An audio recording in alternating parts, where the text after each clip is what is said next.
Hey everyone, I'm Axios' media correspondent, Sara Fischer. And by the time this interview airs, we will officially be deep in all of the South by Southwest festivities.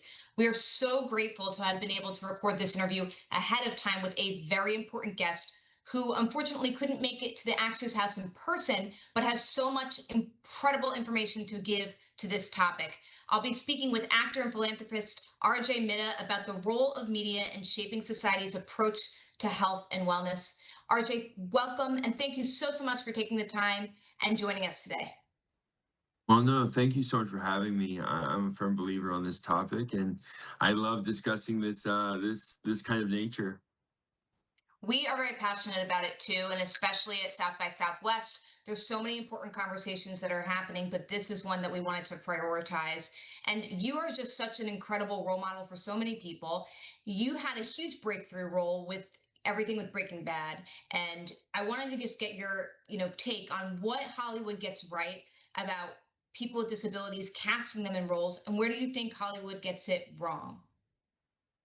Yeah, I mean, we're all human. We all make mistakes. But I think where we've got casting people with disabilities and casting people with accurate representation, I think where we are grabbing it is correctly is from lived experience, from working with other writers with disabilities, working with people of diversity.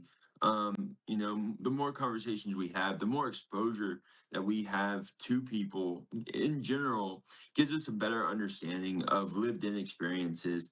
I think where we fall short when we are creating these diverse characters, when we're creating characters that aren't just a trope or a gimmick, but lived in is just the lack of exposure, the lack of knowledge behind it, and utilizing people's diversity, utilizing people's disability as a tool to make the story go further, versus where it's a character who happens to have a disability, not just the disability being the character.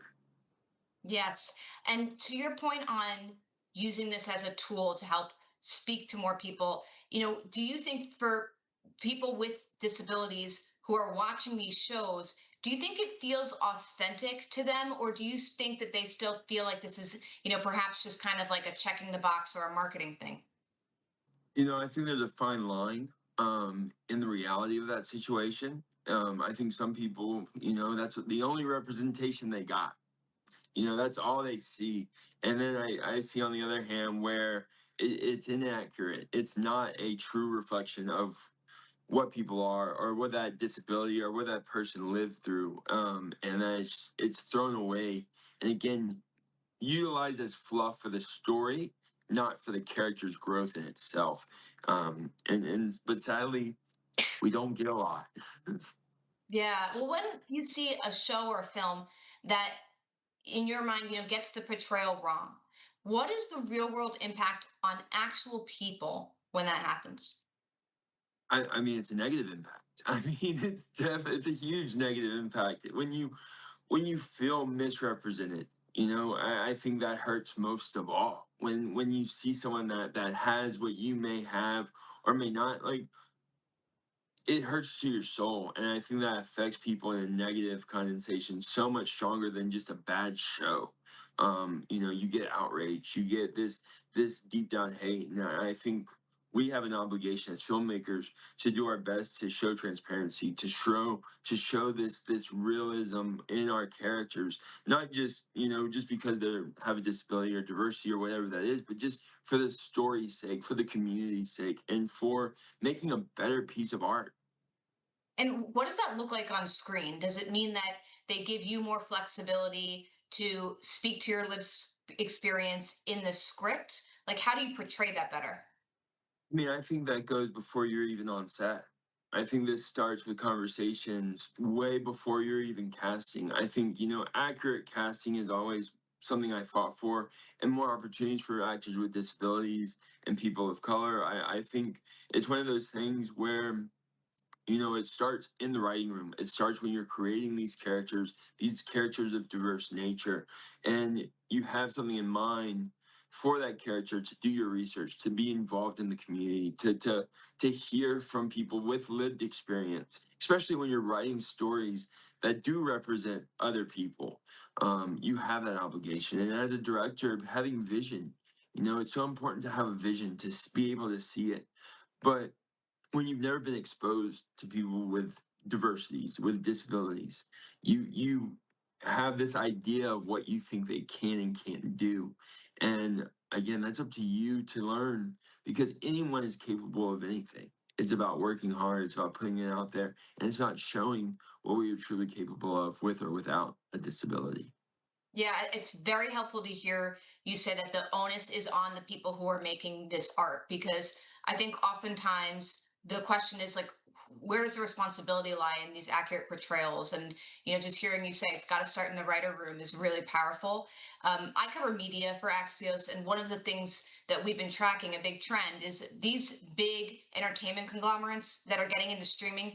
They're going global, or they're already very global, and I'd be curious to get your perspective. We put so much pressure on Hollywood to do more portrayals and accurate portrayals and authentic casting. Where does, our Hollywood compare to portrayals around the globe when it comes to portraying people with health conditions or disabilities? Are we ahead of the game? Are we behind? I mean, England has always been a great example of being ahead of the game when portraying people with disabilities. I mean, look at what Channel 4 has done over the past many decades now of having and hiring people with disabilities and diversities. I think as far as we are in a global scale, media has shifted drastically from when I started and became a member of the Screen Actors Guild in 2006 to where we are today with this mass media relationship. I think it's not about being ahead or being behind.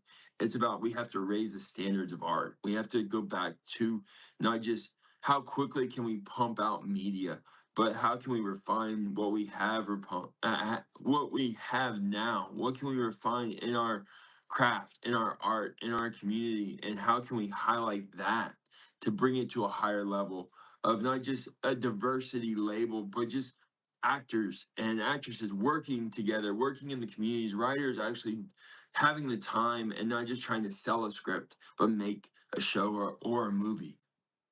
Yes. And in terms of just trying to sell a script, like one thing I've noticed is that mental health, it's become something where more people are speaking out about it, and, other physical health and disability conditions as well. And a question I have for you is, like, how do we ensure that we are accurately portraying the struggle of certain individuals without sort of normalizing this as, well, everyone has something? Well, you can't really. Like it's not something that you can just create a formula for and put out there. Everyone struggles. I'm a big supporter of men's mental health and mental health in general and raising that awareness because it affects we are all affected by something in our lives. But as far as portraying it and putting it on screen, I think there is a risk in anything on not just in on this topic, but making a movie, making a show, you don't know how it's going to be received, be it positive or negative. I think sometimes bad examples help push the good example of what we look back on and we're like, we don't want that anymore. We don't want that type of representation. And being able to launch that forward, and this is the type of media, this is how we portray, depression or mental health, or how wheelchair users actually get around and be utilized on screen. And it's trial and error a lot of the time, and we only realize what happens after we go, what have we done? And I think that's kind of the trial and error phase that we're still in today. Totally agree with that. And to that end, we keep asking ourselves, I'm based here in Washington, the what have we done when it comes to social media? Because I know right now when we think about entertainment, we're talking about Hollywood, but TikTok is just as much an entertainment platform as your local box office. And so the question to you is, are we doing enough to ensure that on social media, there are also accurate portrayals of what disability looks like, what the community is like? Is that become a place where people can authentically represent what's going on, or do you think it's distorted there as well? I think it's distorted everywhere. I think it's kind of a blend and merge of truth and realism with distorted facts. And It's hard now more than ever to see what's real and what's not, especially with AI being such a big factor in so many people's lives. I think we all have an obligation um, on ourselves to give the truth, to portray the truth, and to not murmur and flood the market with nonsense, but refine it again. Right now, we're in this massive gold rush, right? I view it as a gold rush of media, where everyone is pumping out media constantly, and it's to get the numbers, to get the views, and people are becoming products on this media versus just this is my vacation or this is no longer about showing something. This is about a business and an industry, and it's a I don't have all the answers for that. That's something that I'm still working on trying to figure out myself. Media scares the living hell out of me sometimes, but I understand the importance of it as a tool and to utilize it properly, but that's on every single individual. That not one group can change the world, but with accountability and transparency, and our own accountability and transparency, we can set standards.